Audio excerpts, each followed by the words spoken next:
হজ শুরু হবে মিনা থেকে। মিনার পরে আরাফা, আরাফার পরে মুজদালিফা। মিনা, আরাফা, মুজদালিফা এই তিনটা একটার পরে একটা আসবেই। এরপরে বাইতুল্লাহ, সাফা মারওয়া, জামারাত। বাইতুল্লাহ, সাফা মারওয়া, জামারাত।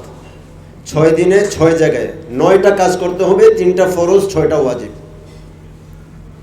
তো 3 ফরজ 6 ওয়াজিব। নামাজের মধ্যে যেমনিভাবে যতগুলো ফরজ আছে, যতগুলো ওয়াজিব আছে, বিষয়টি এমন নয় যে নামাজ শুরু করেই আমরা সব ফরজ আগে আদায় করি আর সব ওয়াজিব পরে আদায় করি। বরং যে আমলের গুরুত্ব ফরজের পর্যায়ে সেগুলোকে ফরজের মান দেওয়া হয়েছে, যেগুলোর গুরুত্ব আরেকটু কম সেগুলোকে ওয়াজিবের মান দেওয়া হয়েছে। কিন্তু সেটিং করতে গিয়ে কোনো ফরজের পরে ওয়াজিব আসছে, আবার কোনো ওয়াজিবের পরে ফরজ আসছে। যেমন আমরা জানি নামাজের শেষ বৈঠক এটা ফরজ, আবার শেষ বৈঠকের পরে সালাম বলা এটা ওয়াজিব। নামাজে আল্লাহু আকবার তাকবীরে তাহরিমা বলা ফরজ, আবার সূরা ফাতিহা পড়া ওয়াজিব। তাহলে সব ফরজ নামাজের মধ্যে একসাথে না, সব ওয়াজিব একসাথে না। ফরজের পরে ওয়াজিব আসছে, ওয়াজিবের পরে ফরজ আসছে। এমনিভাবে হজের মধ্যেও সকল ফরজ একসাথে, আবার সকল ওয়াজিব এমনটি নয়। 8 তারিখ থেকে যথাক্রমে আমাদের ফরজ ওয়াজিব শুরু হবে। কোনো সময় ফরজ আগে, কোনো সময় ওয়াজিব, আবার ফরজ, আবার ওয়াজিব। এইভাবে হতে হতে 5 দিনে আমাদের সকল কার্যক্রম শেষ হবে। এখানে আরেকটি কথা বলে রাখতে হয়, যেই ফরজ, যেই ওয়াজিব প্রত্যেকটারই লম্বা সময় আছে। যেমন উদাহরণস্বরূপ বর্তমানে প্রায় 7:30, 7:45টার দিকে এশার সময় হয়ে যাচ্ছে। ভোর রাত 4টা পর্যন্ত এশার সময় থাকে, দীর্ঘ 6-7 ঘন্টা। এই 6-7 ঘন্টার মধ্যে আমাকে 10 মিনিট 20 মিনিট ব্যয় করে এশার নামাজটা পড়তে হয়। আর একবার পড়ে ফেললে আবার সারা রাত পড়তে থাকতে হবে এমনটি নয়।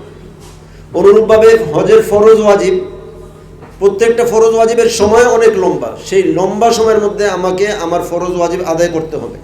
কিন্তু আমি আমার ফরজ ওয়াজিব আদায় করব কখন?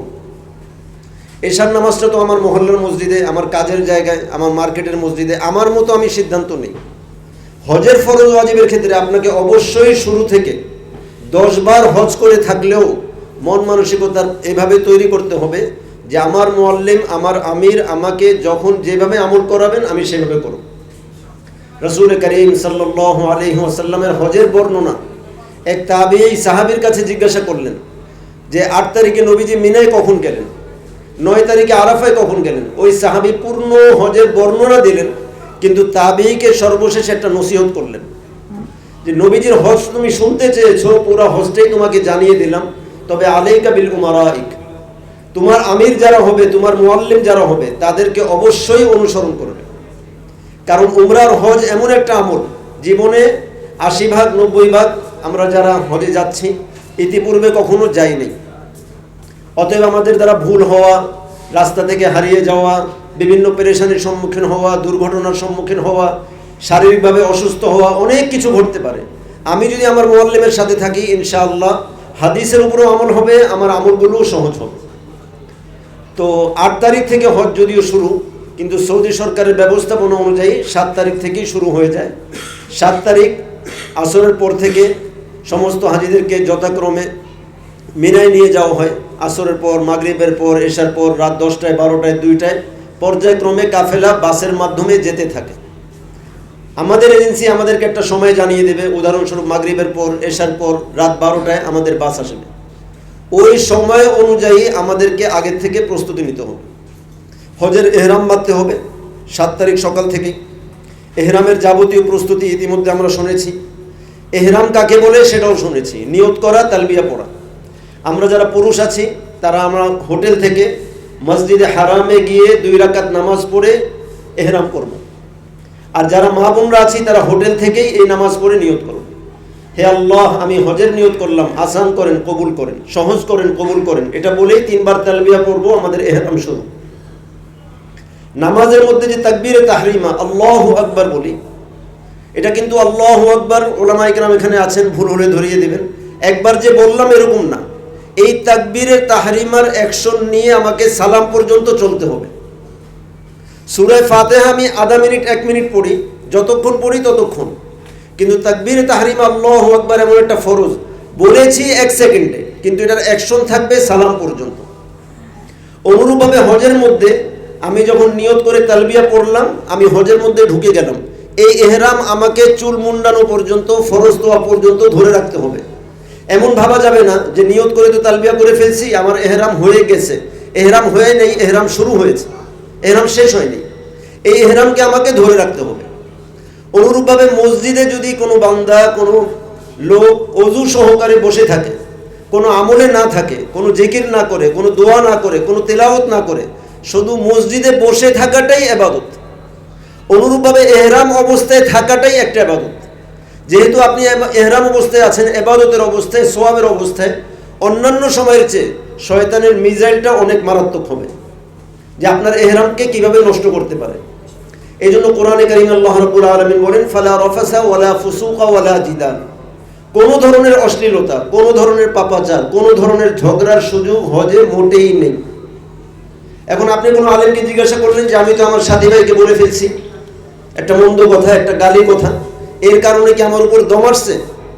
তো আলেম বললেন না, দম আসে নেই। মনে মনে সান্ত্বনা পেলেন, যাক, দম যেহেতু আসে নেই তাহলে সামান্য ছোট্ট ভুল।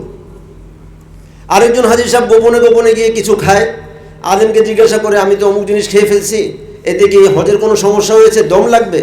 আলেম মাসলা দিলেন যে না, দম লাগবে না। হাজী সাহেব সান্ত্বনা পায় যে যাক, দম যেহেতু লাগবে না, এটা ছোট অপরাধ। মনে রাখবেন, দমের সাথে যে তুলনা করি আমরা, যে দম আসলে মারাত্মক অপরাধ আর দম না আসলে ছোট অপরাধ, এই সেন্সটা বা ধারণাটাই ভুল। দমের সাথে আমাদের ভুলের সম্পর্ক সেটা হলো আর্থিক জরিমানা।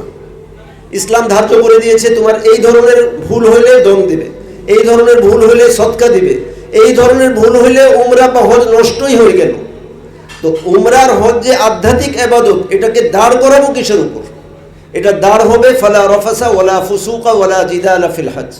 কোনো ধরনের অশ্লীলতা, কোনো ধরনের পাপাচার, কোনো ধরনের ঝগড়া, এগুলোর মোটেই সুযোগ নাই উমরা এবং হজের মধ্যে। এই জন্য যখন থেকে এহরাম বাঁধবো আমাকে খুব সতর্ক থাকতে হবে, যে আমাকে যে যাই বলুক, আমার সাথে যে যাই করুক, আমি সর্বোচ্চ সতর্কতা অবলম্বন করব। তো 7 তারিখ রাত্রে এহরাম বেঁধে আমরা সবাই মিনায় চলে যাব। মিনায় যাওয়াটা হলো হজের দ্বিতীয় ফরজ, আরাফার প্রস্তুতি। মিনায় গিয়ে সেখানে 5 ওয়াক্ত নামাজ পড়বো, ওলামায়ে কেরামের বয়ান শুনবো, তেলাওয়াতের মধ্যে থাকবো। পরের দিন যে আরাফার প্রধান ফরজ, সেই ফরজের প্রস্তুতি হিসাবে মিনায় সময় কাটাবো। 8 তারিখ রাত্রে আমাদেরকে আরাফায় নিয়ে যাবে। আরাফায় পৌঁছার পর হাদিস শরীফে রয়েছে আল হাজ্জু আরাফা, এটা হজের দ্বিতীয় ফরজ এবং হজের প্রধান ফরজ।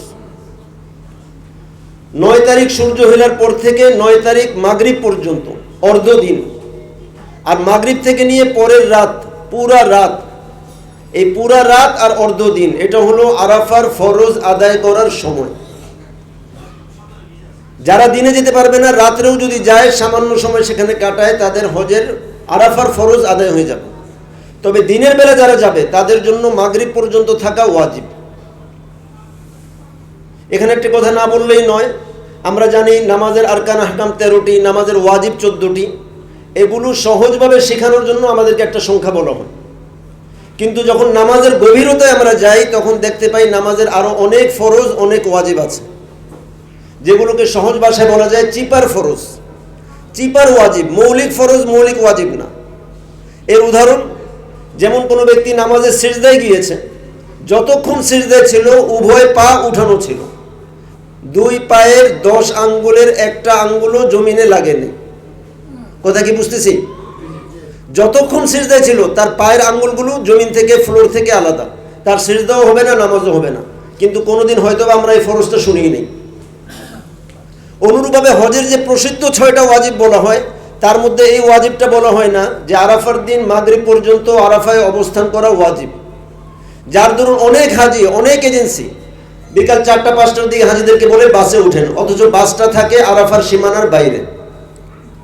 অনেক হাজিদের এই ওয়াজিব নষ্ট হয়। ওয়াজিব নষ্ট হওয়ার কারণে যে দম দিতে হয়, সেই দমটাও তারা দেয় না, কারণ তাদের জানাই নেই যে আমার ওয়াজিব ছুটেছে। তো 9 তারিখ মাগরিব পর্যন্ত অবশ্যই আমরা আরাফায় থাকবো। জোহর আসরের নামাজ আমাদের মুআল্লিম যেভাবে বলবেন একসাথে বা আলাদা, সেভাবে আমরা পড়ব। পুরা সময়টা দোয়ার মধ্যে কাটানোর চেষ্টা করব। হজের রুহ আর প্রধান ফরজই হলো আরাফা। সেখান থেকে ইনশাআল্লাহ আমরা মুজদালিফায় যাব। মুজদালিফায় গিয়ে মাগরিব এশা আদায় করব, রাতটা মুজদালিফায় কাটাবো। ফজরের নামাজ পড়ব মুজদালিফাতে, এবং সামান্য সময় মুজদালিফায় অবস্থান করা সকালবেলা ওয়াজিব। এই হজের প্রথম ওয়াজিব শুরু হইল। সেখান থেকে আমরা শয়তানকে কঙ্কর মারবো, হজের দ্বিতীয় ওয়াজিব। কুরবানি আমরা সকলেই জানি এবার সরকারের ব্যবস্থাপনায় এটা হজের তৃতীয় ওয়াজিব। এরপরে চুল মুন্ডন করব। আমাদের মা বোনরা চুলকে 3 ভাগ ভাগ করে প্রত্যেক ভাগের শুরু থেকে 1 কর করে কাটবে, এটা চতুর্থ ওয়াজিব। 10 তারিখের সময়টা খুবই ব্যস্ততার সময়, কারণ বিগত 2-3 দিন আগে আমাদের আমল শুরু হবে, শরীরের চার্জ সংকেত দেওয়া শুরু করবে, অনেক ক্লান্তি বেড়ে যাবে। সামনেও 2 দিনের আমল আছে, আর 10 তারিখে অনেক আমল আছে। বিগত 2 দিন একটা মানসিক চাপ এবং 10 তারিখের অনেক আমল, এই সব মিলিয়ে 10 তারিখে আমাকে অনেক সময় সেভ করে আমল করতে হবে। আগের থেকে আমাকে সাজাইতে হবে, আল্লাহর কাছে চাইতে হবে, দোয়া করতে হবে কিভাবে হজটা সহজ হয়, সুন্দর হয়। এইভাবে 10 তারিখে আমরা শয়তানকে পাথর মেরে কুরবানির সরকারি ব্যবস্থাপনায় হবে, আমরা চুল মুন্ডন করব।